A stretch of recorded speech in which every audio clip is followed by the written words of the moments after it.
17장입니다. 요한복음 17장. 이것은 기록된 예수님의 기도 중에서는 가장 길고 높고 깨끗하고 아름답고 깊이와 넓이가 풍성하고 가장 쉽고도 가장 뜻이 깊은 기도입니다. 예수님께서는 큰 시험이나 위기에 직면했을 때는 언제나 기도하셨죠. 마가복음 1장 35절, 누가복음 3장 21절, 요한복음 11장 41절에도 기도하셨습니다.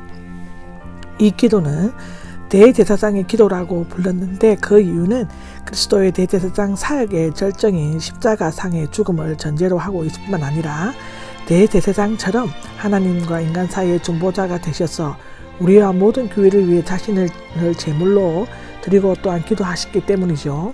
이 기도 내용이 참된 의미를 깨달아 알려면 예수님과 함께 기도해야 하고 그와 함께 십자가에 못 박힌 심정으로 읽어야 합니다. 이 기도는 다락방을 떠나 겟세마네 동산으로 가는 도중이나 성전에서 들렸을 것으로 추측되지만 중요한 것은 기도의 장소가 아니라 기도의 내용이죠. 첫째로는 하나님 아들의 영광을 위한 기도고, 둘째로는 제자를 위한 기도였고, 세 번째로는 성도를 위한 기도였다고 기록하고 있습니다. 17장 1절입니다. 17장 1절은 눈을 들어 하늘을 우러러 보시며가 나오죠. 예수님 당시에는 무릎을 꿇어 엎드려 기도하든지 아니면 눈을 들어 하늘을 우러러 기도하시든지 때와 장소에 따라 자유로운 자세로 기도하셨죠. 이 경우에 예수님께서는 마치 제사를 드리거나 성전에서 기도하실 때처럼 하늘에 계신 아버지 하나님을 바라보시면서 기도하셨습니다. 여기에 아버지, 아랍어로는 아빠입니다. 로마서 8장 15절, 갈라디아서 4장 6절에 보면 있습니다. 예수님께서 기도하실 때 많이 사용하신 호칭이었죠. 구약시대나 유대 문헌에는 하나님을 아버지로 부르는 기도드리는 예를 전혀 찾아볼 수가 없다고 합니다. 이것은 성자신 예수님이 성부신 아버지와 깊은 인격적 교제 가운데 성부를 향해 최대의 존경과 믿음을 가지고 부르시는 것을 나타낸다고 하는데요. 때가 왔습니다가 나옵니다. 예수님의 지상 생애에 있어서 마지막 때, 즉 대속을 위해 십자가에 달리실 때를 말하는데요. 범위를 넓히면서 부활 성천까지 포함시켜 구속 사업을 완성하고 아버지께로 돌아가는 때를 나타낸다고 볼 수 있습니다. 예수님께서는 두 가지 목적을 위해 기도하셨습니다. 첫째는 아들이 아버지께 영광을 돌릴 수 있도록 기도하셨고, 둘째는 아버지의 아들의 영광스럽게 해주십시오 하고 기도하셨다고 합니다. 2절입니다. 2절에는 아버지께서는 아들에게 주신 모든 사람에게 다스리는 권한을 주셨다 이렇게 나오고 있습니다. 아버지와 아들의 영광스럽게 하는 것은 아버지께서 모든 사람, 모든 육체 많은 사람을 나타내는 세매적 표현으로 다스리는 권한을 아들에게 주셨기 때문인데요. 여기에서 권한은 사람의 죄에서 해방시키고 영생을 주는 권한을 말하는데 순종하지 않는 자들에게 진노가 머물러 심판받도록 하는 권한도 포함되어 있습니다. 모든 사람과 아들에게 주신 모든 사람인데 직역을 하면 아들에게 주신 모든 것입니다. 이 대조된 것에서는 하나님의 자비심을 피할 수 없는 비극이 담겨져 있습니다. 즉 영생을 모든 것을 주어졌지만 그것을 받는 것은 소수에 지나지 않는 것이다 라는 뜻이라고 합니다. 3절입니다. 3절은 영원한 생명이라 오직 한 분이시 참 하나님 아버지와 아버지께 보내신 이에게 그리스도를 아는 것입니다. 인데 영원한 생명은 단순히 어떤 생명이 무의미하게 계속되는 것이 아니라 하나님과 예수 그리스도를 아는 것입니다. 여기에서 하나님은 오직 한 분이시고 참되신 속성을 지니고 계시죠.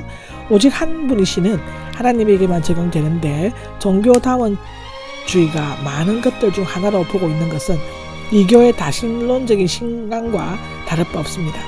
아버지께서 보내신 것은 예수님의 사명을 다시금 강조하는 표현이죠. 아는 것입니다는 현재형으로 체험에 의해 점차적으로 알게 되는 것을 의미합니다. 인성과 신성을 동시에 나타내시는 예수 그리스도라는 명칭은 요한복음서에서는 이것과 1장 17절에만 나옵니다.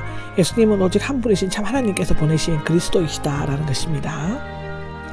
4절입니다. 4절에는 아버지께서 내게 하라고 맡겨주신 일이 있는데 예수님은 크게 네 가지로 그것을 정리하고 있습니다. 첫째는 나는 아버지 땅에서 영화롭게 하였습니다.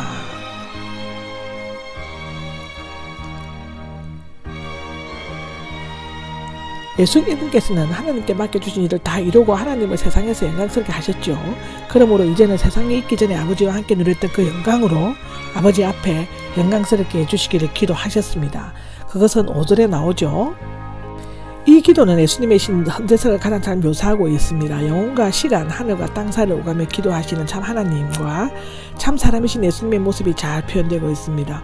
어떤 의미에서는 예수님께서 십자가의 고난을 받게 되는 영광의 강체는 예전에 하늘에서 내려오시기 전 아버지 곁에 누리고 있었던 영광보다도 더 한층 빛나는 것이었습니다. 왜냐하면 예수님께서는 아버지께서 자기에게 하라고 맡겨주신 구원의 대업을 다 이루셨기 때문이죠. 이것은 빌립보서 2장 6절에서 11절, 히브리서 1장 3절에 나옵니다. 그리고 나는 아버지께서 내게 하라고 맡겨주신 일을 완성하였습니다 라고 4절에도 나오는데, 이 완성하였습니다는 제1부정각으로서 목표를 달성하는 것을 의미합니다.